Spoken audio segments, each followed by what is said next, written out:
Nous allons passer à la suite de cette soirée. La suite de cette soirée qui n'est pas là non plus. Comme je l'avais dit, on a deux interventions filmées. Lucas Pinol, qui est doctorant à l'IAP depuis 2 ans, n'a pas pu être là ce soir. Il est de tout cœur avec nous, évidemment. Je suis sûr qu'il nous regarde. Et il nous a donc envoyé une vidéo qui s'intitule L'univers de la première seconde aujourd'hui. Donc Lucas est doctorant, il soutiendra sa thèse l'année prochaine. Il travaille dans l'équipe des physiciens théoriciens, gravitation et cosmologie, qu'on appelle aussi GRECO, sous la direction de Jérôme Martin et Sébastien Renaud-Pétel. Le sujet de sa thèse porte sur l'étude des mécanismes multichamps durant le réchauffement cosmologique, et il a un peu évité l'obstacle, mais nous donne néanmoins une excellente vidéo qui s'appelle L'univers de la première seconde à aujourd'hui, elle aussi, on l'espère, en 3 minutes, et il échappe, grâce à son absence et son enregistrement, à mes tentatives de sabotage. Le programme de cette intervention est ambitieux. Il est de vous raconter en 3 minutes l'histoire de l'univers, soit 13,8 milliards d'années en 180 secondes. Mais tout d'abord, qu'est-ce que la cosmologie? La cosmologie, c'est l'étude du cosmos en grec ancien. À vrai dire, la cosmologie était avant tout le domaine de la philosophie. On inventait l'univers, on supposait son organisation autour de la Terre, autour de l'être humain. Mais au XVIe siècle, une révolution technologique change la donne. C'est l'invention de la lunette de Galilée, qui permet alors de sonder l'univers, de l'observer tel qu'il est plutôt que de l'inventer. C'est la naissance de l'astronomie. Enfin, c'est au XXe siècle que la cosmologie moderne se développe, sur les bases de la relativité générale telle que formulée par Albert Einstein. La cosmologie devient alors rigoureuse, scientifique, mathématique. Et avec les progrès technologiques, nos connaissances se précisent à une très grande vitesse.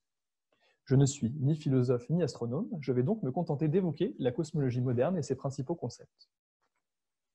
La vraie révolution de la cosmologie moderne, c'est de concevoir que l'univers a une histoire. Autrement dit, l'univers est en mouvement. Il n'est plus simplement une grande fresque vierge sur laquelle les événements se dessinent, mais plutôt une toile mouvante qui se déforme au fur et à mesure qu'elle est peinte. Et si l'univers a une histoire, il a un présent, un passé et un futur. Et cette courbe représente la taille de notre univers observable en fonction du temps. On sait en effet désormais que l'univers n'a pas cessé de s'étendre depuis son état initial, le fameux Big Bang, qui reste inconnu et énigmatique. Mais cette expansion a été plus ou moins rapide, et on peut distinguer ce qu'on nomme des ères cosmologiques. Tout comme sur Terre, il y a des ères géologiques. J'aimerais désormais revenir sur 3 grandes découvertes qui ont bouleversé notre connaissance de l'univers. Tout d'abord, à la fin des années 20, nous avons découvert que l'univers était en expansion. C'est d'abord Georges Lemaître, en 1927, qui, appliquant la théorie de la relativité générale à l'univers, découvre que celui-ci doit être en expansion. Comme il dit, je cite, « Le rayon de l'univers croît sans cesse, c'est l'expansion de l'espace. » 2 ans plus tard, Edwin Hubble observe que les nébuleuses extragalactiques, qu'on appelle parfois des pouponnières d'étoiles, car c'est là qu'elles naissent, s'éloignent toutes les unes des autres. C'est ce qu'on voit sur ce diagramme, qu'on appelle le diagramme de Hubble. Plus un objet est loin, plus il s'éloigne vite. C'est en fait que l'espace même est en expansion.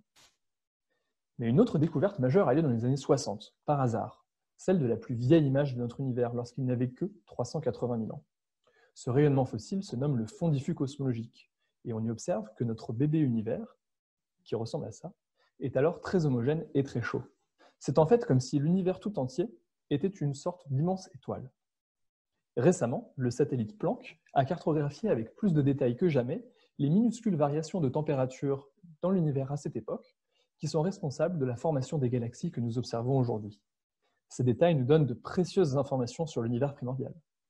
Enfin, en 1998, une équipe américaine a reproduit les observations de Hubble, mais en regardant beaucoup plus loin dans l'univers, grâce aux supernovas, ces explosions d'étoiles en fin de vie extrêmement violentes. Il confirme non seulement que l'univers est en expansion, mais que cette expansion est accélérée, c'est-à-dire que l'univers grandit de plus en plus vite. J'espère vous avoir convaincu que la cosmologie était désormais une science précise, nous permettant d'en apprendre toujours plus sur notre propre univers. Merci pour votre attention.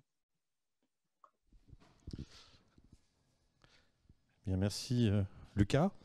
Et j'espère que vous êtes convaincus aussi. En tout cas, moi je suis convaincu, tant plus que ça parle d'orientement cosmologique, et que c'est en général ce qui m'intéresse.